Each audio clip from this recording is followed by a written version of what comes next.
안녕하세요. 오늘 보내주신 자료 디어 앤드 컴퍼니의 2025년 2분기 실적 발표인데요.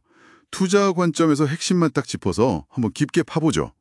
디어가 주당 순이익이 예상치보다 훨씬 잘 나왔어요. 예상이 5달러 56센트였는데 6달러 64센트가 나왔죠. 네, 거의 1달러 넘게 잘 나온 거죠. 그렇죠. 그래서 주가도 3.6% 넘게 올랐는데 근데 또 매출은 작년보다 16% 줄었단 말이죠. 12억 7천 달러 정도. 네, 매출은 좀 줄었어요. 이게 실적은 좋은데 매출은 줄었다. 약간 좀 흥미로운데요. 이번 시간에는 이렇게 좀 어려운 시장 환경 속에서도 디어가 어떻게 예상을 뛰어넘었는지, 특히 시장 환경 변화랑 사업 부문별 실적 중심으로 한번 그 속사정을 들여다보겠습니다. 먼저 전체적인 시장 상황부터 좀 짚어볼까요? CEO 존 메이도 얘기했지만 글로벌 무역 환경 변동성 때문에 불확실성이 상당히 컸던 분기였죠. 네, 맞습니다. 그게 중요해요. 이자율도 높고 중고 장비 재고도 늘었고 거기다 무역 문제까지 압박이 좀 심했죠. 특히 북미 쪽에 안 좋았다고요? 네, 미국이랑 캐나다 그쪽 대형 농기계 시장은 한 30% 정도 줄어들 거다 뭐 이런 예상까지 나왔으니까요. 30%요? 엄청나네요. 네, 그리고 관세 영향도 이게 연간 5억 달러 정도로 추산되는데 마진에 직접적인 부담이 될 수밖에 없죠. 이건 뭐 무시 못합니다. 와, 그런 악조건 속에서 예상을 뛰어넘었다니. 비결이 뭘까요? 비용을 엄청나게 줄인 건가요, 혹시? 비용 관리. 그것도 아주 중요했습니다. 뭐랄까, 자재 소싱도 효율적으로 하고 공장 운영도 최적화해서요. 생산 비용을 예상보다 잘 막았어요. 와, 그래서 마진이 잘 나왔군요. 네, 장비 운영 마진이 18.8%나 나왔으니까요. 근데 사실 더 주목해야 할 거는요. 그 정밀 농업 기술에 대한 수요가 아주 강력했다는 점입니다. 18.8% 마진이면 진짜 대단한데요. 시장 상황 생각하면요.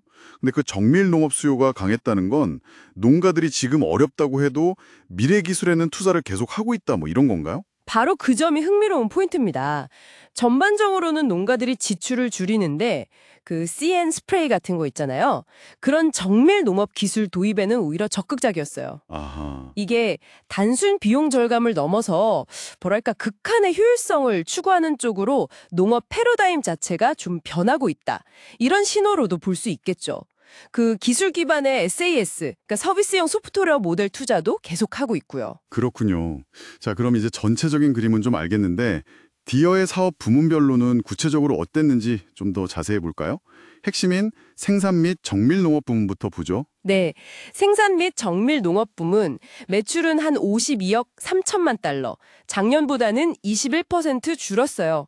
거기도 줄긴 줄었네요. 네, 하지만 아까 말씀드린 그 정밀 농업 기술 채택 덕분에 가격 인상 효과가 좀 있었고요. 운영 마진은 22%로 여전히 아주 좋습니다. 오, 마진의 22%면 진짜 높네요. 네, 그리고 특히 주목할 만한 게 그 2025년 프리시전 이센셜스 같은 솔루션 있잖아요.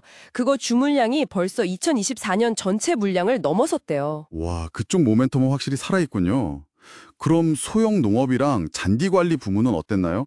거기는 좀 타격이 덜했을까요? 매출 감소폭은 6%로 다른 데보다는 좀 작았습니다. 29억 9천만 달러 정도? 운영 마진은 19.2%였고요. 거기도 마진은 괜찮네요. 네, 미국에서 잔디 관리 장비나 작은 트랙터 수요는 좀 약했는데 유럽이랑 인도 쪽 중소형 트랙터 판매 전망이 괜찮아지면서 좀 상세가 됐습니다. 알겠습니다. 그럼 건설 및 임업 부문, 여기가 제일 좀 힘들었던 것 같은데요? 매출 감소폭이 20% 넘었죠? 네, 거기가 상황이 제일 안 좋았습니다. 매출이 23%나 확 줄어서 29억 5천만 달러에 그쳤고요. 운영 마진도 12.9%로 좀 낮아졌어요.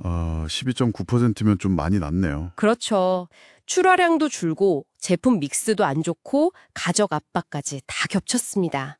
특히 이 부문은 독일에서 만드는 도로 건설 장비나 일본에서 가져오는 굴삭기 부품 때문에 관세 영향도 좀 더 크게 받아요. 그렇군요. 관세 영향이 거기도 크네요. 네, 다만 바우마 같은 큰 건설기계 박람회에서 성과는 괜찮았다고 하고요.